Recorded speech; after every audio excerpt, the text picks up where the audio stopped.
வசுதேவசுதம் தேவம் கம்சசாணூரமர்தனம் தேவகீ பரமானந்தம் கிருஷ்ணம் வந்தே ஜகத்குரும் ஸ்தாபகாய ச தர்மஸ்ய சர்வதர்மஸ்வரூபிணே அவதார வரிஷ்டாய ராமகிருஷ்ணாய தே நமः. ஜனனீம் சாரதாம் தேவீம் ராமகிருஷ்ணம் ஜகத்குரும் பாதபத்மே தயோ ஸ்ருத்வா பிரணமாமி முहुर्मुहुः. நம ஸ்ரீ யதிராஜாய விவேகானந்தசூரயே சச்சித் சுகஸ்வரூபாய சுவாமினே தாபஹாரிணே. ஸ்ரீமத் பகவத்கீதையில் 10வது அத்தியாயம் பார்த்துட்டு இருக்கோம். அர்ஜுனனுக்கும் ஸ்ரீ கிருஷ்ணருக்குமான சம்வாதம்.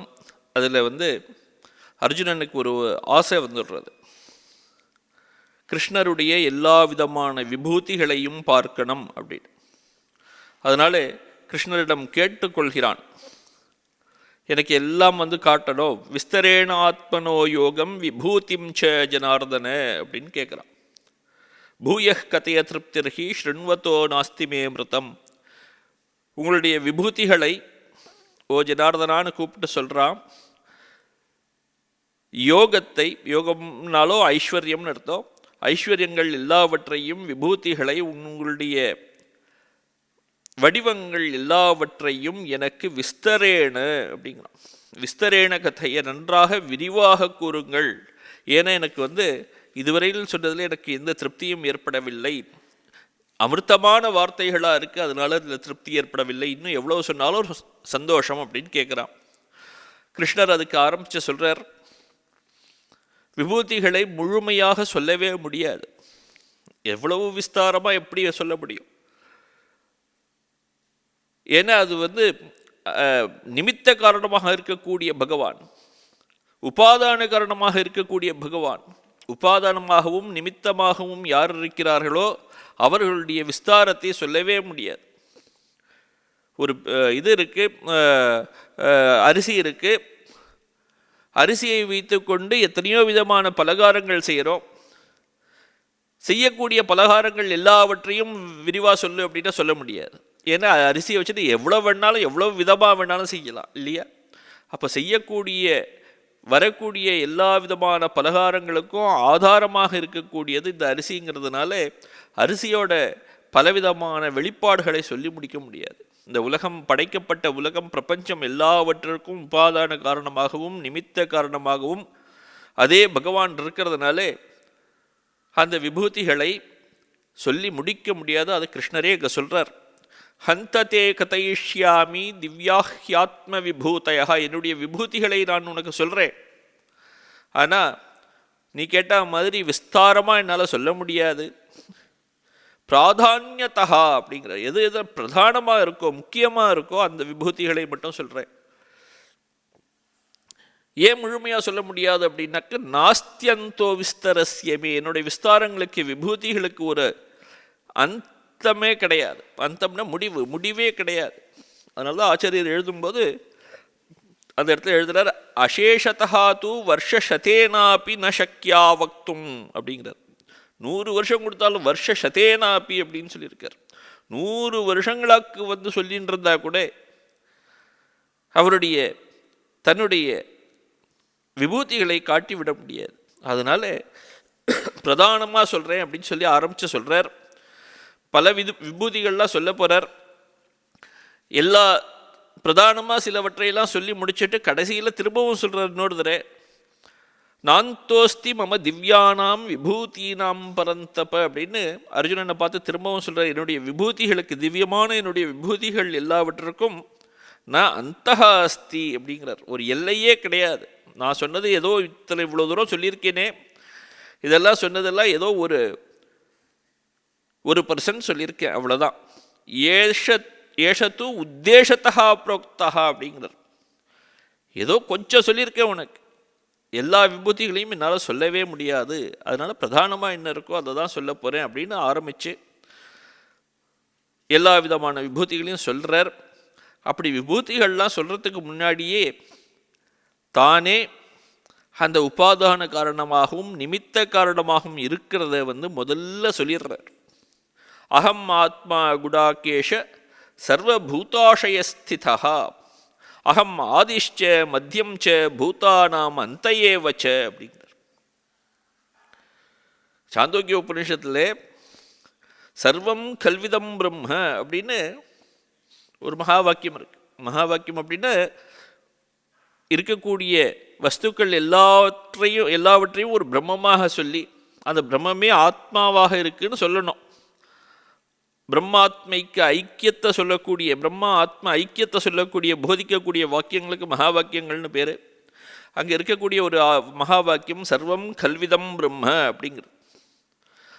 அப்படிப்பட்ட இந்த வாக்கியத்தில் இருக்கக்கூடியவை எல்லாம் பிரம்மம் அப்படிங்கிறத சொல்லி முடிச்சு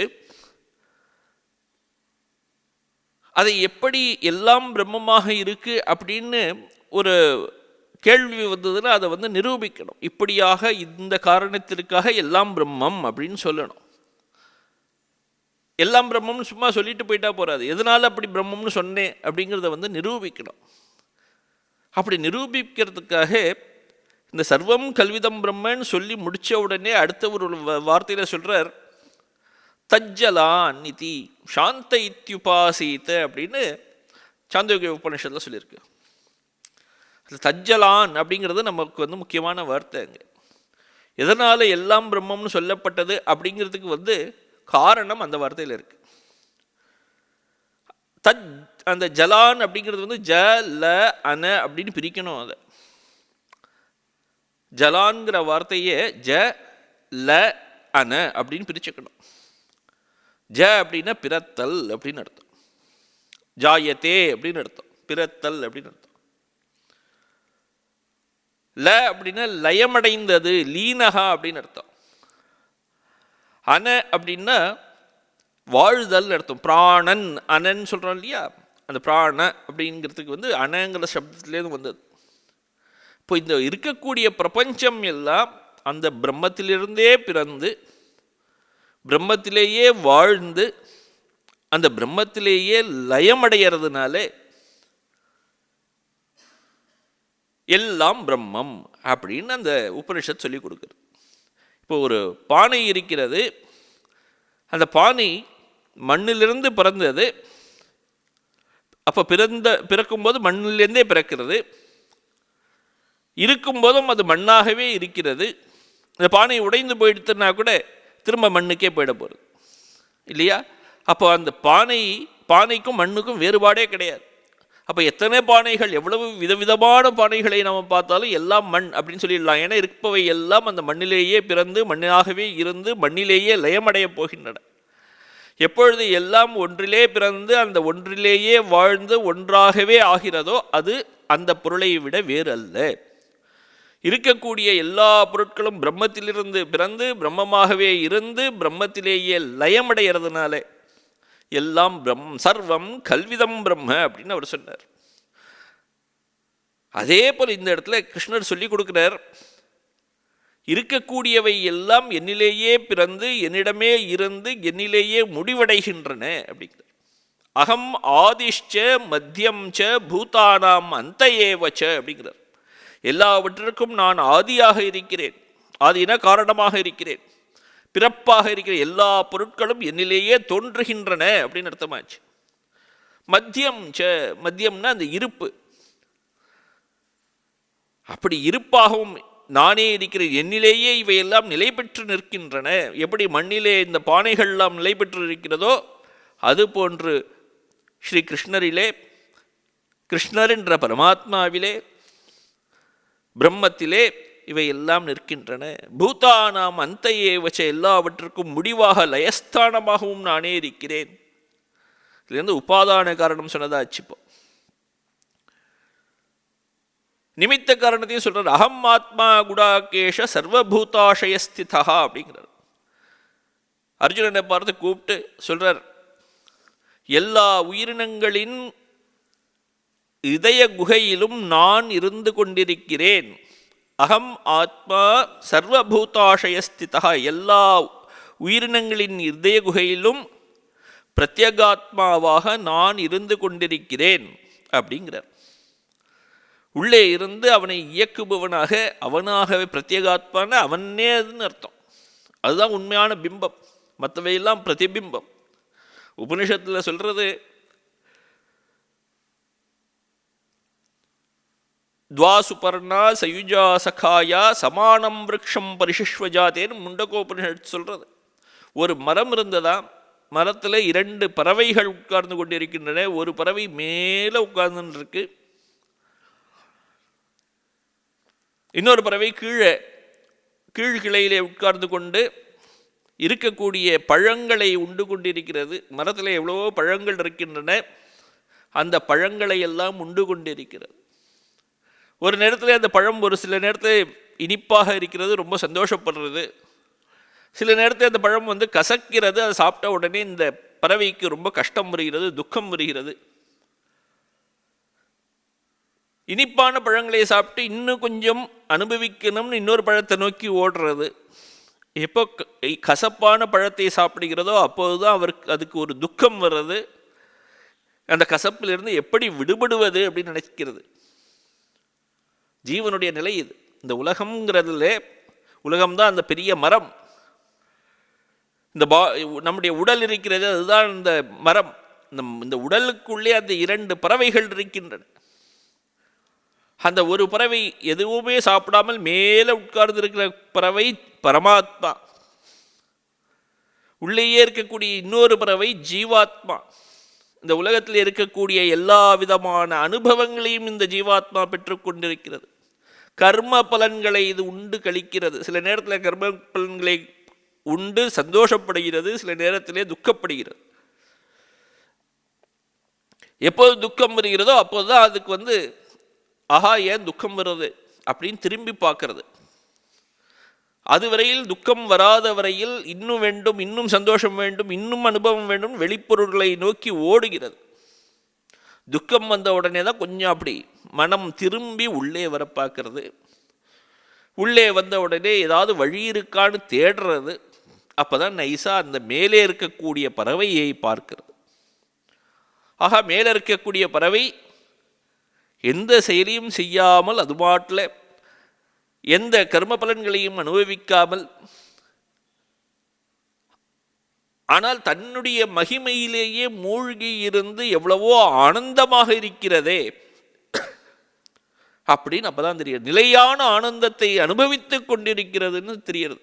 அப்போ கீழே இருக்கக்கூடிய ஜீவாத்மாவுக்கு கிடைக்கக்கூடிய ஆனந்தம் எல்லாம் புலன்களால் ஏற்படக்கூடிய ஆனந்தங்கள், வெளிப்பொருட்களால் ஏற்படக்கூடிய ஆனந்தங்கள். ஆனால் அந்த பரமாத்மாவுடைய ஆனந்தம் புலன்களால் வரக்கூடிய ஆனந்தம் கிடையாது. அதுவே ஆனந்த ஸ்வரூபமாக இருக்கக்கூடியது. வெளியிலிருந்து வரக்கூடிய ஆனந்தம் கிடையாது, அதிலேயே இருக்கக்கூடிய ஆனந்தம். அது ஸ்வமகிம்னி அப்படின்னு அது உபனிஷத்து சொல்லி கொடுக்குறது. அப்போ அந்த தன்னுடைய மகிமையிலேயே இருந்து ஆனந்தமாக இருக்கு, ஆத்மாராமனாக இருந்து கொண்டிருக்கிறது. அது அந்த பரமாத்மாவை பார்த்தவுடன் ஜீவாத்மா கொஞ்சம் கொஞ்சமாக அந்த பரமாத்மாவிடம் சென்று சேருவதற்கு முயற்சி செய்யறது. கடைசியில் கிட்டக்கு போன உடனே அந்த ஜீவாத்மாவுக்கு தெரியறது, நம்முடைய இருப்பு ஒன்றும் இல்லை, நாம் அந்த பரமாத்மாவின் பிரதிபலிப்பு அப்படின்னு தெரிஞ்சு வீத்த சோக்கா அப்படின்னு உபனிஷத் சொல்றது. இது எல்லா சோகங்களும் நீங்கினதாக, துக்கங்கள் நீங்கினதாக ஆகி அந்த பரமாத்மாவுடன் ஒன்றி விடுகிறது அப்படின்னு சொல்றது. அப்போ இருக்கக்கூடியது ஒன்றே ஒன்று பரமாத்மா மட்டும்தான், ஜீவாத்மாவே கிடையாது. ஜீவாத்மா என்பது ஒரு ரிஃப்ளெக்ஷன், ஒரு வெறும் பிரதிபலிப்பு. அப்போ பரமாத்மா மட்டுமே இருக்கிறார் உள்ளே. அதுதான் இந்த இடத்துல சொல்லியிருக்கிற அகம் ஆத்மா சர்வபூதாஷயஸ்திதா. ஒவ்வொரு உயிரினங்களின் உள்ளேயும் நான் ஆத்மாவாக இருந்து கொண்டிருக்கிறேன். உள்ளே இருந்து கொண்டு இன்னொரு இடத்துலையும் சொல்ல போறார், ஈஸ்வர சர்வபூதானாம் ஹிருத்தேஷே அர்ஜுன திஷ்டதி அப்படின்னு சொல்ல போறார். பிராமயன் சர்வபூதானி யந்திராரூடானி மாயையா பின்னாடி சொல்ல போறார். அப்படி ஈஸ்வரன் அந்த பரமாத்மா உள்ளே உட்கார்ந்து கொண்டிருக்கிறான் ஒவ்வொருத்தருக்கும் உள்ள. அவன் இருக்கிறதுனால தான் இந்த உடலே இருக்கு, சரீரம் இருக்கிறது, இந்த படைப்பு இருக்கிறது, எல்லாம் இருக்கு. அப்போ நிமித்த காரணமாகவும் உபாதான காரணமாகவும் அந்த பரமாத்மாவே ஆகியிருக்கிறான். எல்லா இடங்களிலும் அவன் இருக்கான். எப்படி ஒவ்வொரு மனிதர்களையும் நாம் விசேஷமாக சொல்லி ஒவ்வொரு மனிதரும் அந்த இறைவனுடைய விபூதி, ஒவ்வொரு இடங்களும் விபூதி, ஒவ்வொரு பெரிய பெரிய இருக்கக்கூடிய இந்த உலகத்தில் இருக்கக்கூடிய அத்தனையுமே அந்த இறைவனுடைய மேனிஃபெஸ்டேஷன். விபூதினா மேனிஃபெஸ்டேஷன் அர்த்தம். அப்போ எல்லாவற்றையும் சொல்லு அப்படின்னு அர்ஜுனன் கேட்டான்னாக்க இந்த உலகத்தில் இருக்கக்கூடிய எல்லாவற்றையும் சொல்ல முடியுமா? சொல்ல முடியாது. அதனால தான் இங்கே கிருஷ்ணர் சொல்கிறார் பிராதான்யதா அப்படின்னு ஆரம்பிக்கிறார். பிராதான்யதா கதைஷ்யாமி, எதெல்லாம் முக்கியமாக இருக்கோ அதையெல்லாம் நான் சொல்கிறேன். ஏன் பிராதான்யதா? நாஸ்தியந்தோ விஸ்தரஸ்யமே, என்னுடைய விபூதிகளுக்கு எல்லையே கிடையாதுங்கிறதுனால எது பிரதானமாக இருக்கோ அதை மட்டும் சொல்கிறேன் அப்படின்னு சொல்லி ஆரம்பிக்கிறார். முதல்ல ஆரம்பிக்கிறார். எதுக்காக இதெல்லாம் சொல்லணும் அப்படின்னா, முதல்ல இவர் இந்த உபாதான காரணமாகவும் நிமித்த காரணமாகவும் நானே இருக்கிறேன் அப்படின்னு சொன்னதுனாலேயே எல்லாவற்றையும் எடுத்துக்கணும். முடிஞ்சு போச்சு. இந்த பிரபஞ்சத்தில் இருக்கக்கூடிய எல்லாவுமே அந்த பரமாத்மாவுடைய விஸ்தாரங்கள் அப்படின்னு தெரிஞ்சுக்கணும். அப்படி தெரிஞ்சிக்க முடியலன்னா அப்போ ஒவ்வொரு பொருளாக எடுத்து சொல்ல போகிறார். அதுதான் இந்த இடத்துல சொல்கிறார் கிருஷ்ணர். அகம் ஆத்மா பிரத்யேகாத்மா சர்வேஷாம் பூதானாம் ஆஷையே அந்தர்ஹிருதி ஸ்திதா, நான் எல்லாருடைய இதயத்திலும் அந்தர்ஹிருதி ஹிருதயத்தின் உள்ளே இருந்து கொண்டிருக்கிறேன். இதை நீ தியானம் செய்வாய். நித்தியம் தியேயா, இதை நீ தியானம் செய். இந்த அத்தியாயமே விபூதி யோகமே தியானத்துக்குரிய யோகம். இருக்கக்கூடிய எல்லாம் இறைவனுடைய வடிவம் அப்படின்னு தியானம் பண்ணணும். எதனால் அப்படி பண்ணணும்? நமக்கு மேலே இருக்கக்கூடிய எத்தனையோ விதமான மனிதர்கள் இருக்கிறார்கள், பொருட்கள் இருக்கின்றன, நமக்கு கீழே இருக்கக்கூடியவையும் இருக்கின்றன. இப்போ இருக்கக்கூடிய பெரிய நம்மை விட மேலாக இருக்கக்கூடியவர்கள் மீது நமக்கு ஒரு பொறாமையோ ஒரு போட்டியோ வரக்கூடாது. கீழே இருக்கிறவர்கள் கூட ஒரு துவேஷமோ வெறுப்போ அவர் மதிப்பில்லாமல் நடந்து கொள்கிறதோ அதுபோல ஒரு எண்ணம் வரக்கூடாது. எல்லாம் இறைவனுடைய விபூதிகள் அப்படின்னு தெரியணும். அப்போ ஒரு சமதிருஷ்டி கிடைக்கும். அந்த சமதிருஷ்டிங்கிறது ஆன்மீக சாதகர்களுக்கு ரொம்ப ரொம்ப தேவை. விருப்பும் வெறுப்பும் இல்லாத நிலை இருக்கணும் சமதிருஷ்டி. அந்த சமதிருஷ்டி வேண்டியதற்காக இது போன்ற எல்லா விதமான தியானமும் செய்யணுங்கிறது சொல்லியிருக்கு. அதனால தான் இந்த சொல்லியிருக்கு இருப்பவை எல்லாம் இறைவனுடைய அம்சங்கள், இதை தியானம் செய் அப்படின்னு ஆரம்பிக்கிறார். இருப்பவை எல்லாம்னு சொன்னதுக்கப்புறம் விபூதியை சொல்ல வேண்டிய அவசியம் இல்லை. இருப்பவை எல்லாம் அப்படின்னு சொன்ன உடனே யாருக்கு புரிந்து விட்டதோ அவன் முக்கியமான உத்தம அதிகாரியாக இருக்கிறான், அவனுக்கு எல்லாம் புரிந்து விட்டது. யாருக்கு புரியலையோ அவர்களுக்காக சொல்கிறேன் மீதியை சொல்ல போகிறார். அதனால ஆச்சாரியர் எழுதுறார் இங்கே, தத்து அசக்தேன, யாரால் எல்லாவற்றையும் இறைவனாக காண முடியவில்லையோ அவர்களுக்காக உத்தரேஷு பாவேஷு சிந்தியா, மற்றவர்கள் எல்லாம் பின்னால் கொடுக்கப்பட்ட வழியிலே தியானம் செய்ய வேண்டும் அப்படிங்கிறதுக்கு சொல்லி அடுத்தது ஆரம்பிக்கப்படுறார். அகம் சிந்தயித்தும் சக்கியா யஸ்மாத் அகமேவ ஆதிஹி பூதானாம் காரணம் ததா மத்தியம் ஸ்திதி அந்தஹ பிரளயச்ச, நானே எல்லா பொருட்களுக்கும் காரணமாக இருக்கிறேன்.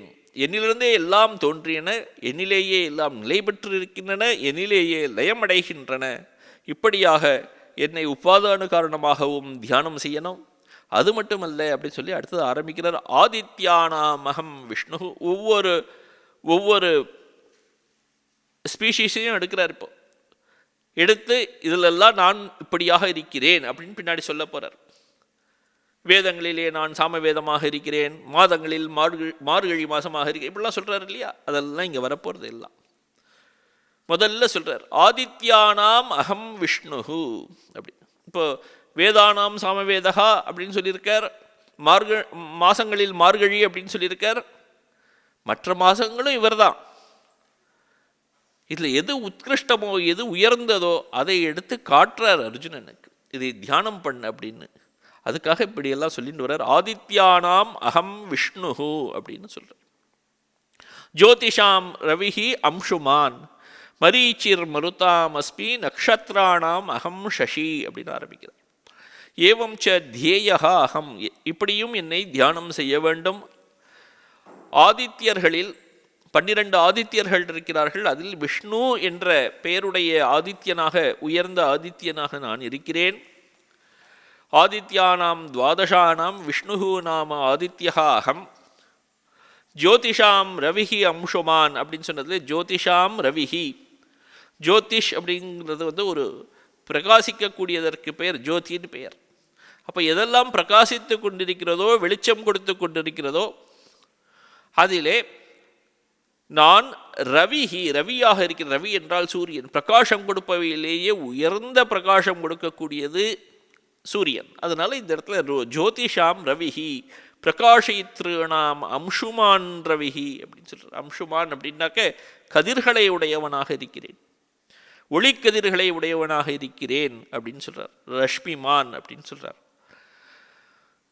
மரீச்சிஹி மருதாமஸ்மி, மருத்துன்னு ஒரு தேவதைகள் இருக்கிறார்கள். மருத் தேவதா பேதானாம் மரீச்சிஹி, நான் அது மரீச்சியாக இருக்கிறேன். நக்ஷத்ராணாம் அகம் சசி, நட்சத்திரங்களுக்கு நடுவிலே நான் இந்த நிலவாக இருக்கிறேன். நிலவு தான் பெரிய நட்சத்திரமாக தெரியறது நமக்கு பார்க்கறதுக்கு, அதனால நிலவாக நான் இருக்கிறேன் அப்படிங்கிறார். வேதானாம் சாமவேதோஸ்மி, வேதங்களுக்கு நடுவிலே வேதானாம் மத்தியே சாமவேதா அஸ்மி. தேவானாம் அஸ்மி வாசவஹா, தேவர்களுக்கு நடுவிலே நான் வாசவன், வாசவன் இந்திரன் அர்த்தம், இந்திரனாக நான் இருக்கிறேன். ருத்ர ஆதித்யானாம் தேவானாம் மத்தியே இந்திரஹ வாசவஹா அஸ்மி அப்படிங்கிறார். இந்திரியங்களுக்கு நடுவிலே நான் மனதாக இருக்கிறேன். இந்திரியானாம் மனச்சாஸ்மி அப்படிங்கிறார். இந்திரியங்களிலே நான் மனதாக இருக்கிறேன். 5 இந்திரியங்கள் இருக்கின்றன, புலன்கள். இந்திரியங்கள்னா புலன்கள், 5 புலன்கள். புலன்கள் எல்லாம் தனியாக வேலை செய்யாது, அதுக்கு பின்னாடி அந்த மனம் ஒன்று இருக்க வேண்டும். மனம் இருந்து கொண்டு இந்த புலன்களை இயக்குகிறார். அப்போ அந்த இந்த இந்திரியங்கள்லாம் எதனால் இயக்கப்படுகிறதோ, அந்த இயக்கப்படும் எது இயக்குகிறதோ அதுவாக நான் இருக்கிறேன். அந்த மனம்ங்கிறது இயக்குகிறது இதெல்லாத்தையும். அப்படி அது சொல்றாருங்க. இந்திரியங்களுக்கு கர்மேந்திரியங்கள், ஞானேந்திரியங்கள் எல்லாத்தையும் எடுத்துக்கிறாருங்க.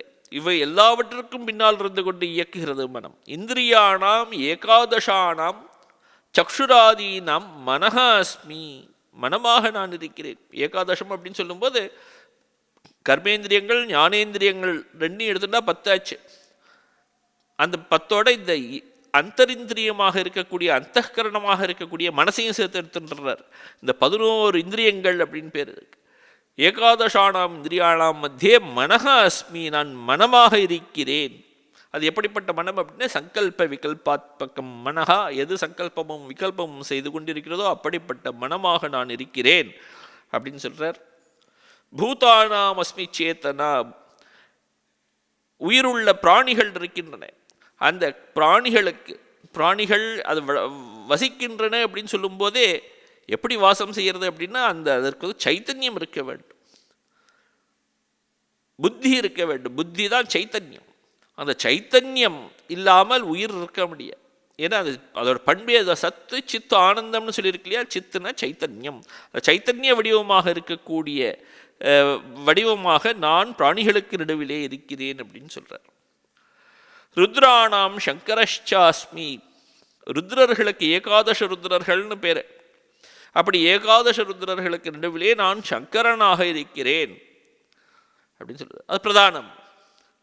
வித்தேஷோ யக்ஷரக்ஷசாம், யக்ஷர்களுக்கு ராட்சசர்களுக்கு மத்தியிலே, யக்ஷர்கள் ராட்சசர்கள் இவர்கள்லாம் தனித்தனி தேவதைகள். ஏதோ ஒரு இதை எடுத்து வைத்துக்கொண்டு அந்த ஒவ்வொரு பொருளுக்கும் தேவதையாக இருக்கக்கூடியவர்கள். அதுல குபேரன் இருக்கிறான், வித்தேஷன் பேரு. வித்தம்னா செல்வம், செல்வத்துக்கு அதிபதியாக இருக்கிறான். அப்படி யக்ஷர்களுக்கு மத்தியிலே தலை சிறந்தவனான குபேரனாக நான் இருக்கிறேன் அப்படின்னு அவர் சொல்றார். வசூனாம் பாவக்கஷ்சாஸ்மி, பாவக்கனாக இருக்கிறேன். பாவக்கா அப்படின்னாக்க அக்னி, நெருப்பு. வசுக்கள், 8 வசுக்களுக்கு நடுவிலே நான் நெருப்பாக இருக்கிறேன் அப்படின்னு சொல்றார். பிரதானமாக இருக்கக்கூடியது நெருப்பு, அந்த நெருப்பாக நான் இருக்கிறேன். மேருகு சிகரிணாமகம், மேருவாக நான் இருக்கிறேன். எந்த மலைகள்லாம் இருக்குது, சிகரம் வைத்தவை எல்லாம் நிறைய மலைகள் இருக்கின்றன, எத்தனையோ சிகரங்களோட நிறைய எத்தனையோ மலைகள் இருக்கின்றன. அந்த மலைகளுக்கு நடுவிலே பிரதானமாக இருக்கக்கூடிய மலையான மேருமலையாக நான் இருக்கிறேன் அப்படின்னு சொல்றார் அவர். புரோதசாம்ச முக்கியம் மாம் புரோதசாம்ச முக்கியம் மாம் வித்தி பார்த்த ப்ரஹஸ்பதிம் சேனானீனாமகம் ஸ்கந்தா சரசாமஸ்மி சாகரஹா. இந்த இருக்கக்கூடிய இந்த எல்லா ஸ்லோகமுமே ஒரு குரூப் சொல்லி அந்த குரூப்பில் எது நான் பிரதானமாக இருக்கிறேன் அப்படிங்கிறத காமிக்கிறதுக்காக. அதனால் அதில் பெரிய சொல்ல வேண்டியது எதுவுமே இல்லை. முதல் ஸ்லோகத்தை புரிஞ்சுட்டா எல்லா ஸ்லோகத்தையும் புரிஞ்சுட்டா மாதிரி ஆகிடும். அதனால் வேகமாக நம்ம போகிறோம். இதில் புரோதசாம்ச முக்கியம் மாம் வித்தி அப்படிங்கிறார். புரோதசா அப்படின்னாக்க புரோகிதர்கள்னு அர்த்தம்.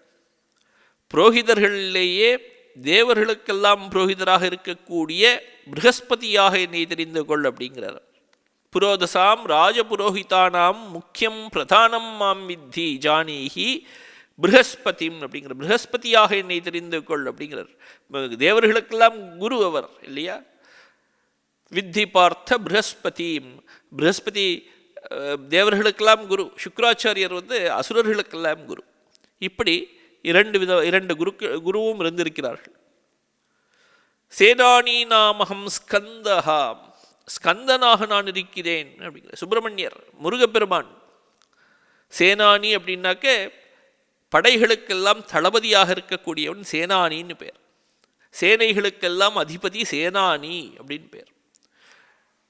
அதனால்தான் ஸ்கந்தர் முருகப்பெருமானுக்கு 6 படை வீடுகள்லாம் வச்சு படை வீடுகள் வைத்து எத்தனையோ படைகள் வைத்து அவர் மற்ற அசுரர்களுடன் போரிட்டு வென்றது நமக்கு தெரியும் இல்லையா.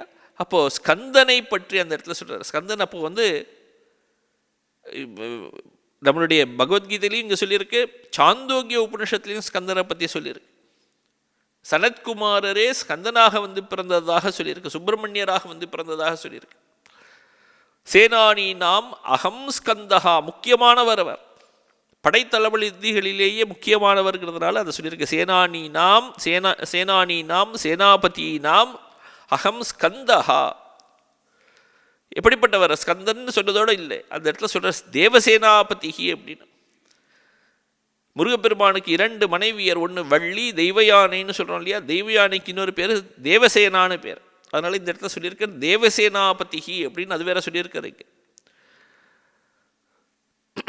சரசாமஸ்மி சாகரஹா, சரசாம் அப்படின்னா சரஸ் அப்படின்னாக்க குளங்கள் அப்படின்னு பேர். எங்கெல்லாம் தண்ணி தேங்கிறதோ அதுக்கு பேர் குளம், சரஸ் அப்படின்னு பேர். தேங்கி நிற்கிற இடத்துக்கு பேர் சரஸ்ன்னு பேர்.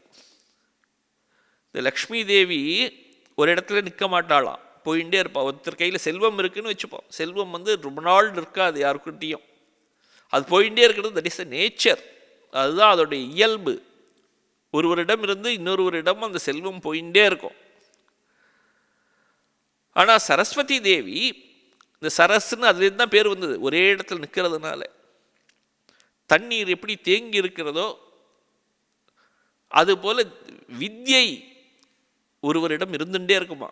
எவ்வளவுதான் அடுத்தவர்களுக்கு எடுத்து கொடுத்துட்டே இருந்தாலும் அந்த வித்யை போயிடாது. கொடுக்க கொடுக்க இது வளருமே தவிர குறையாது. லக்ஷ்மி தேவி கொடுத்தால் குறையும், சரஸ்வதி தேவியை கொடுத்தா வளர்வாள். அதனால தான் அவளுக்கு சரஸ்வதியிலே பேர். சரஸ் அப்படின்னா தேங்கி இருக்கக்கூடியதுன்னு அர்த்தம்.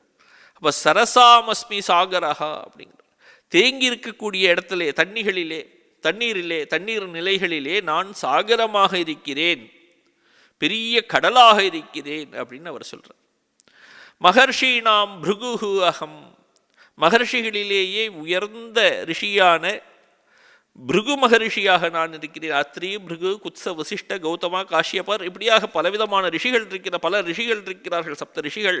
அந்த 7 ரிஷிகளிலே பிருகு ரிஷியாக நான் இருக்கிறேன் அப்படின்னு அவர் சொல்றார்.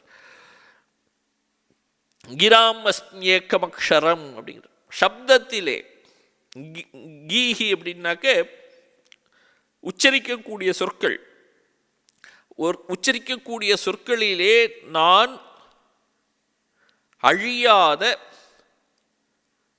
ஓரெழுத்து சொல்லாக நான் இருக்கிறேன் அப்படிங்கிறார். ஓரெழுத்து சொல் அப்படின்னா ஓம்காரம்னு அர்த்தம். ஸோ சொல்லக்கூடிய சொல்களிலேயே நான் ஓம்காரமாக இருக்கிறேன். ஓம்காரம் பிரதானம். அங்கே கிதாம் யஸ்மி ஏக்கம் அக்ஷரம். ஏக்கம் அக்ஷரம்னா ஒரு எழுத்து, ஒரு எழுத்தான ஓங்காரமாக நான் இருக்கிறேன் அப்படிங்கிற. யஜ்ஞானாம் ஜபயஜ்ஞோஸ்மி. யஜ்யங்களிலே யாகங்களிலே உயர்ந்த யாகமான ஜபயஜ்யமாக நான் இருக்கிறேன். ஜபயஜ்யத்தின் என்ன செய்கிறோம் அப்படின்னா, எந்த இஷ்ட தேவதை மந்திரம் இருக்கிறதோ அதை ஜபம் செய்கிறோம். அது செய்யும்போது அந்த மந்திரமும் அந்த மந்திரம் குறிக்கின்ற அந்த தேவதையும் ஒன்று. அப்போ இறைவனுடைய சாநித்தியத்திலேயே இருக்கும். அதனால அது ஒரு பெரிய யஜ்யம், பிரதானமான யஜ்யம்ங்கிறதுனால ஜபயஜ்ஞோஸ்மி அப்படிங்கிறது. யஜ்யானாம் ஜபயஜ்ஞோஸ்மி அப்படிங்க. ஸ்தாவராணாம் ஹிமாலயா. அசையாமல் இருக்கக்கூடிய பொருட்கள் மத்தியிலே நான் இமயமலையாக இருக்கிறேன். மற்றவையெல்லாம் அசையும், இது அசையாதது, உயர்ந்தது. அதில் இருக்கக்கூடிய அசையாமல் இருக்கக்கூடிய மற்ற எல்லாவற்றிலும் சிறந்ததாக விளங்கக்கூடியது, பிரதானமாக விளங்கக்கூடியது இந்த ஹிமாலயம். அதனால் அப்படிப்பட்ட ஹிமாலயமாக நான் இருக்கிறேன். அஸ்வத்தகா சர்வ விருக்ஷானாம். எவ்வளவோ மரங்கள் இருக்கின்றன. சர்வ விருக்ஷானாம், எல்லா விருட்சங்களுக்கும் நடுவிலே நான் அஸ்வத்த விருட்சமாக இருக்கிறேன் அப்படிங்கிறார். பெரிய அரசமரமாக இருக்கிறேன் அப்படிங்கிறார். தேவரிஷீனாம் ச நாரதா. தேவரிஷிகளுக்கெல்லாம் மத்தியிலே நான் நாரதனாக இருக்கிறேன். எத்தனையோ தேவரிஷிகள் இருந்திருக்கலாம், அவர்கள் மத்தியிலே பிரதானமாக இருக்கக்கூடியவர் நாரதர். அந்த நாரதர் வடிவத்திலே நான் இருக்கிறேன் அப்படிங்கிறார். கந்தர்வானாம் சித்திரரதா. கந்தர்வர்களுக்கு மத்தியிலே நான் சித்திரரதன் என்ற பெயருடைய ஒரு கந்தர்வனாக நான் இருக்கிறேன். சித்தானாம் கபிலோ முனிகி. சித்தர்களுக்கு நடுவிலே நான் அவர்களிலே உயர்ந்தவரான கபில முனிவராக நான் இருக்கிறேன். சித்தர்கள் அப்படின்னாக்க பிறக்கும் போதே எல்லா விதமான ஐஸ்வர்யங்களையும் கொண்டவர்களாக இருக்கணும். தர்மம், ஞானம், வைராக்கியம், ஐஸ்வர்யம், இதெல்லாம் எல்லையற்ற தர்மத்தையும் எல்லையற்ற ஞானத்தையும் எல்லையற்ற வைராக்கியத்தையும் கொண்டிருப்பவருக்கு பேர் சித்தர்னு பேர். அதுக்கு ஒரு எல்லையே இருக்கக்கூடாது. பிறக்கும் போதே அப்படி ஒரு பெரிய ஒரு அதிர்ஷ்டத்தோடு பிறந்திருக்கிறார்கள். அப்படிப்பட்டவர்கள் சித்தர்கள். அந்த சித்தர்களிலே நான் கபில முனிவராக இருக்கிறேன் அப்படின்னு சொல்றாங்க. பெரிய சித்தர் போல இருக்கு. உச்சைஸ்ரவசம் அஸ்வானம். குதிரைகளுக்கு நடுவிலே நான் உச்சைஸ்ரவஸ் என்ற ஒரு குதிரையாக இருக்கிறேன் அப்படிங்கிற. குதிரைகளுடைய அந்த ஸ்பீஷீஸில் உயர்ந்த குதிரையாக இருக்கக்கூடியது உச்சைஸ்ரவஸ். ஏது அது திருப்பார்க்கடலை கிடைத்தார்கள் ஒரு தடவை. தேவர்களுக்கும் அசுரர்களுக்கும் ஒரு பெரிய போர் வந்தது. அந்த நடுவிலே அமிர்தத்தை பெற்றால் இறக்காமல் இருக்கலாம் அப்படின்னு ஒரு தெரிஞ்சு, அந்த அமிர்தம் எங்கேருந்து கிடைக்கும் அப்படின்னா பார்க்கடல்லேருந்து கிடைக்கும்னு சொல்லி பார்க்கடலை கலக்கணும், பார்க்கடலை மத்த வைத்து கொண்டு கடையணும்னு சொல்லி அதை கடைந்து கடைசியில் ஒவ்வொரு பொருளாக வர ஆரம்பிச்சது. அதுலேருந்து தான் இந்த ஐராவதம் வந்தது. அதுலேருந்து இந்த உச்சைஸ்ரவசம்ங்கிற குதிரை வந்தது. லக்ஷ்மி தேவி வந்தாள், நிலவு வந்தது. இப்படி பலவிதமான பொருட்கள்லாம் அதுலேருந்து தான் ஆலகால விஷமும் வந்தது. இந்த நல்ல விஷயங்கள்லாம் வரும்போது எல்லாரும் எடுத்துன்னு போயிடுறா. ஆலகால விஷம் வந்தோடனே எல்லாரும் பயந்து ஓடி போயிடுறா. கடைசியில் சிவபெருமானுக்கு வந்து சேர்றது. அது எல்லாரும் அவர்கிட்ட கொண்டு வந்து கொடுத்துட்டா, காப்பாற்றுங்கன்னு சொல்லி. கடைசியிலே அமிர்தம் வந்து சேர்ந்தது. அப்படி ஒவ்வொரு பொருளாக வந்த போது அந்த அஸ்வம் வந்தது, குதிரை. அந்த குதிரைக்கு பேர் உச்சைஸ்ரவஸ்ன்னு பேர். அப்படிப்பட்ட அந்த உச்சைஸ்ரவஸ்ங்கிற குதிரையாக நான் இருக்கிறேன். உச்சைஸ்ரவசம் அஸ்வானாம் அப்படிங்கிறார். மாம் அமிர்தோத்பவம். அந்த அமிர்த கடலிலிருந்து வெளிவந்த அந்த உச்சைஸ்ரவசமாக நான் இருக்கிறேன். ஐராவதம் கஜேந்திரானாம். அந்த யானைகளுக்கெல்லாம் தலைவனாக இருக்கக்கூடிய ஐராவதமாக நான் இருக்கிறேன். நராணாம் ச நராதிபம். நரர்கள் மனிதர்களுக்கு மத்தியிலே உயர்ந்த மனிதன் யார் அப்படின்னா ராஜாவாக தலைவனாக இருக்கக்கூடியவன், எல்லா மனிதர்களுக்கும் தலைவனாக இருக்கக்கூடியவனாக நான் இருக்கிறேன். நராணாம் நராதிபம் அப்படின்னு சொல்லிட்டார். ஆயுதானாம் அகம் வஜ்ரம், ஆயுதங்களுக்கு மத்தியிலே உயர்ந்த ஆயுதமாக இருக்கக்கூடிய வஜ்ராயுதமாக நான் இருக்கிறேன். வஜ்ராயுதத்தோட மகிமை என்ன அப்படிங்கிறது இந்த இடத்துல ஆச்சாரியர் சொல்றார். ததீச்சி அஸ்தி சம்பவம் அப்படிங்கிற, ததீச்சின்னு ஒரு முனிவர் இருந்தார். அந்த முனிவர் தன்னுடைய மேருதண்டம், அதாவது அந்த முதுகெலும்பை கொடுத்து, அந்த முதுகெலும்பிலிருந்து செய்யப்பட்ட ஆயுதமாக அது. அதனால அவருடைய தியாகத்தினால் உருவான, ததீச்சிங்கிற மகரிஷியோட தியாகத்தினால் உருவான அந்த ஆயுதம் வஜ்ராயுதம். அப்படிப்பட்ட அந்த உயர்ந்த ஆயுதமாக நான் இருக்கிறேன் அப்படின்னு கிருஷ்ணர் சொல்றார். தேனூனாம் அஸ்மி காமதுக், தேனு அப்படின்னா பசுக்கள், பசுக்களுக்கு மத்தியிலேயே நான் காமதேனுவாக இருக்கிறேன். வசிஷ்டர் வைத்து கொண்டிருந்தார் அந்த காமதேனு, அவருடைய ஆசிரமத்தில் இருந்தது. வசிஷ்டஸ்ய சர்வகாமானம் தோக்த்ரி அப்படிங்கிறார். அப்படி வசிஷ்டர் வைத்து கொண்டிருந்த அந்த காமதேனு அதுவாக நான் இருக்கிறேன் அப்படின்னு கிருஷ்ணன் சொல்லியிருக்கார். பிரஜனஷ்சாஸ்மி கந்தர்பஹா,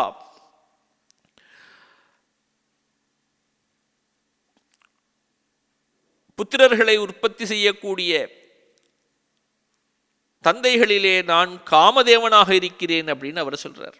பிரஜனஷ்சாஸ்மி கந்தர்பஹா சர்ப்பானாமஸ்மி வாசுகிஹி, சர்ப்பங்களுக்கு நடுவிலே, பாம்புகளுக்கு நடுவிலே நான் சர்ப்பராஜனான வாசுக்கியாக இருக்கிறேன் அப்படிங்கிறார். அனந்தஷ்சாஸ்மி நாகானாம், இங்கேயும் இந்த இடத்துல திரும்பவும் பாம்பு விசேஷம் சொல்றார். பாம்புகளுக்கு மத்தியிலே நான் அனந்தனாக இருக்கிறேன், நாகராஜனாக இருக்கிறேன் அப்படிங்கிறார். ஒன்று விஷமுள்ள பாம்பு, இன்னொன்று விஷமில்லாத பாம்புன்னு ஒரு வித்தியாசம். விஷமில்லாத பாம்பாக அனந்தனாக இருக்கிறேன், விஷமுள்ள பாம்பாக வாசுக்கியாகவும் நான் இருக்கிறேன் அப்படின்னு சொல்றார். அனந்தஷ்டாஸ்மி நாகானாம் வருணோ யாதசாமகம், தண்ணீர் தேவதைகள், யாதசக அப்படின்னாக்க தண்ணீர் தேவதை. ஒவ்வொரு பூதத்துக்கும் பஞ்சபூதங்கள் இருக்கு, பஞ்சபூதத்தில் ஒவ்வொரு பூதத்துக்கும் தேவதைகள் இருக்கிறார்கள். தண்ணீருக்கான தேவதை யாதசன்னு பேர். அவர்களுக்கெல்லாம் தலைவனாக இருக்கக்கூடியவன் வருணன். யாதசாம் அகம் வருணஹா அப்படின்னு சொல்றார். அப்தேவதானாம் ராஜா அகம் அப்படின்னு சொல்லியிருக்கார். பித்ருணாம் அரியமா சாஸ்மி, பித்ருக்கெல்லாம் தலைவனாக இருக்கக்கூடிய அரியமா அப்படிங்கிற பித்ருவாக நான் இருக்கிறேன். யமஹா சையமதாமகம், எல்லோரையும் தன்னுடைய கட்டுக்குள் வைத்துக்கொண்டு எல்லோருக்கும் ஒரு மரணம் என்பதை கொடுத்து கொண்டிருக்கிறானே, அப்படி கொடுப்பவர்களிலே நான் யமனாக இருக்கிறேன் அப்படின்னு சொல்றார். பிரகலாதஷ்சாஸ்மி தைத்தியானாம், தைத்தியர்களுக்கு மத்தியிலே, தைத்தியர்கள் அப்படின்னா திதின்னு ஒரு தேவி இருந்தா, அவளுடைய வம்சத்தில் வரக்கூடியவர்கள் தைத்தியர்கள். தைத்தியானாம் பிரகலாதஷ்சாஸ்மி, அந்த அரக்க வம்சம், அது அரக்க வம்சத்தில் இருக்கக்கூடியவர்கள் எல்லோருக்கும், அந்த அரக்க வம்சத்திலே இருக்கக்கூடிய பிரதானமாக இருக்கக்கூடியவன் பிரகலாதன். ஏன்னா அவனுக்கு அவ்வளோ பக்தி இருந்தது. பிரகலாதஷ்சாஸ்மி அகம் அப்படிங்கிறார். காலக கலயதாமகம்,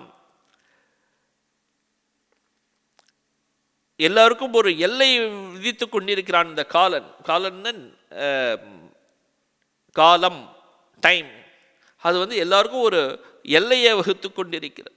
அப்படி அந்த எல்லையை வகுக்கக்கூடியவர்களிலேயே நான் அந்த காலதேவனாக இருக்கிறேன் அப்படிங்கிறார்.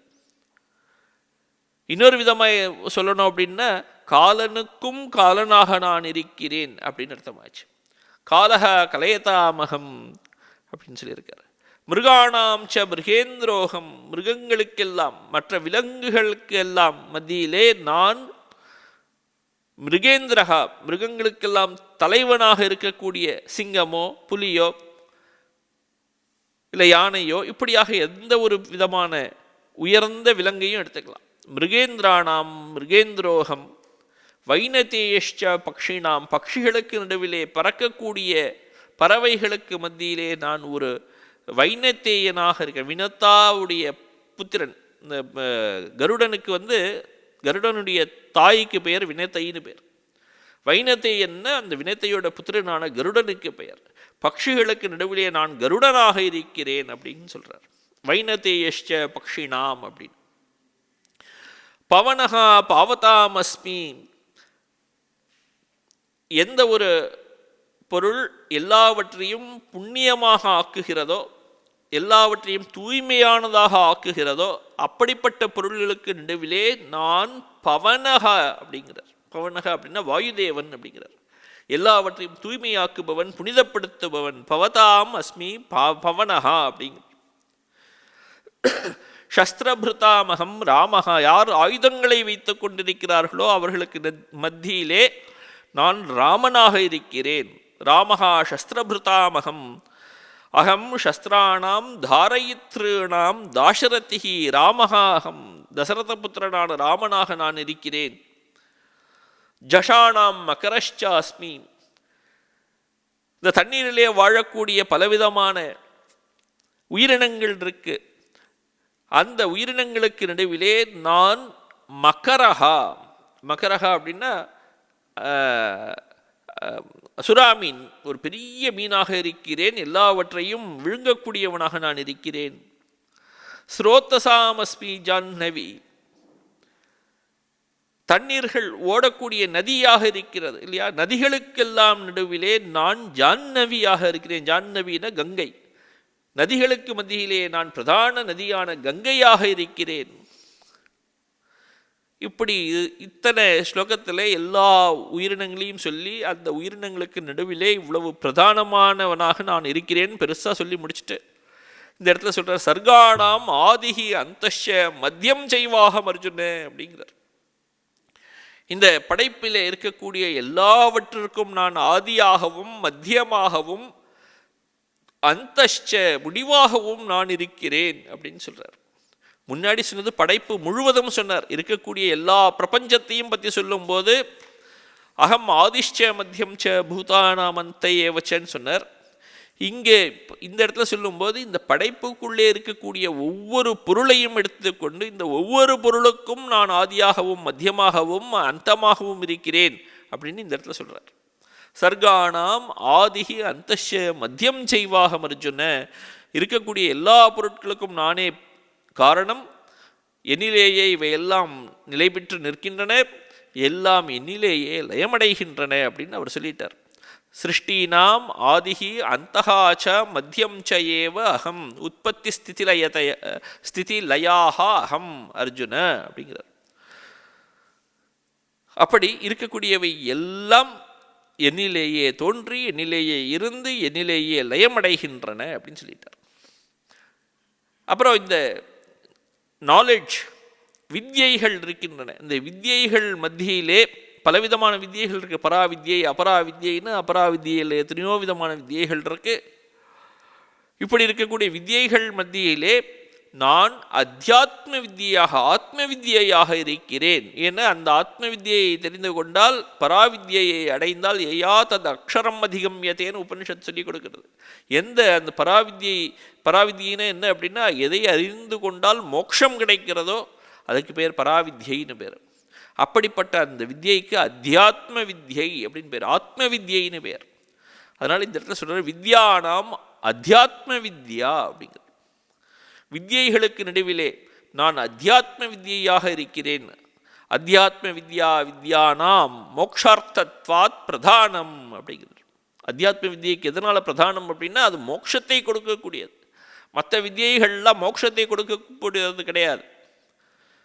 மற்ற வித்யைகள் எல்லாம் வெளியே இருக்கக்கூடிய பொருளை பற்றியவை, ஆத்ம வித்யை கிடையாது. இந்த அத்தியாத்ம வித்யை மட்டும்தான் தன்னை பற்றிய வித்யை, நான் யார் அப்படின்னு காட்டக்கூடிய வித்யை, தன்னை யார் என்று அறிவிக்கக்கூடிய வித்யை. எது தான் அந்த பரமாத்மாவுடைய பரமாத்மா ஜீவாத்மான்னு ரெண்டு சொன்னமே, அந்த ஜீவாத்மா கிடையாது, நான் அந்த பரமாத்மாவே அப்படின்னு காட்டக்கூடிய அந்த வித்யை எது. அப்படிப்பட்ட வித்யையில் ஒருவனுக்கு மோட்சம் கிடைக்கிறது. அதன் பிறகு அவனுக்கு சம்சாரம் என்பது கிடையாது. அப்படி அதனால அதுக்கு ஒரு பிரதானம். அது வாத பிரவததாமகம். வாதங்கள் இருக்கு. வாதங்களிலே நான் வாதங்கள் அப்படின்னா பலவிதமான வாதங்கள். வாதங்கள் அப்படின்னா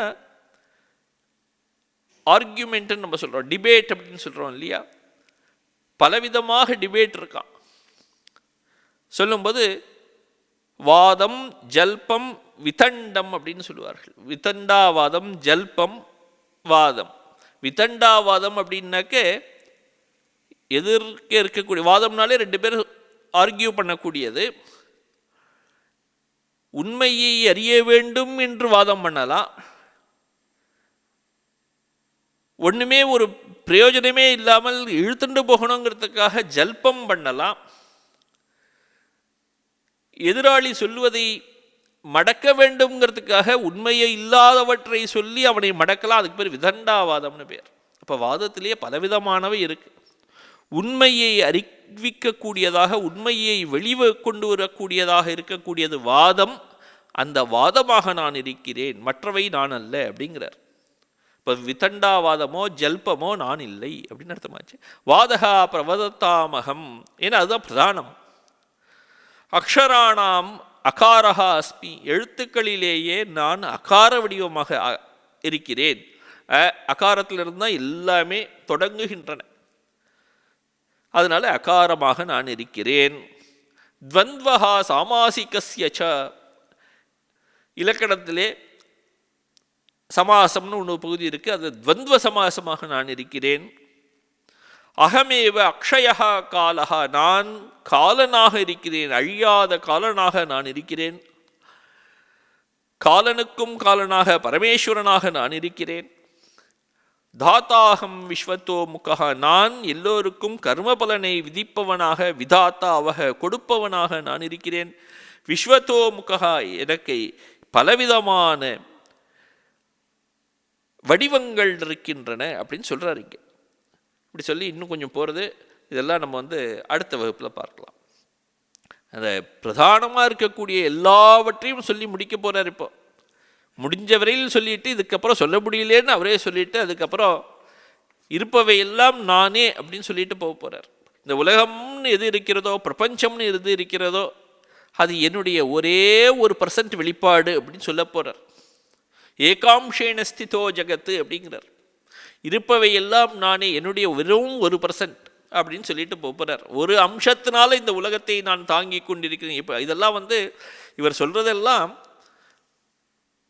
கிருஷ்ணர் அந்த கோவர்த்தனகிரியை சும்மா இப்படி தூக்கின்னு இருந்தாரே, அது போல எவ்வளவோ ஒரு துளி கூட ஒரு ஆயாசம் இல்லாமல் இந்த உலகத்தை தூக்கிட்டு இருந்தாரே அந்த கோவர்த்தனகிரியே, அது போல இந்த உலகத்தையே அவர் அந்த ஒரே ஒரு அம்சத்தினால இந்த உலகமாக வெளிப்பட்டு நிற்கிறார். அதை பெருசாக சொல்லிட்டு இருக்காருங்க.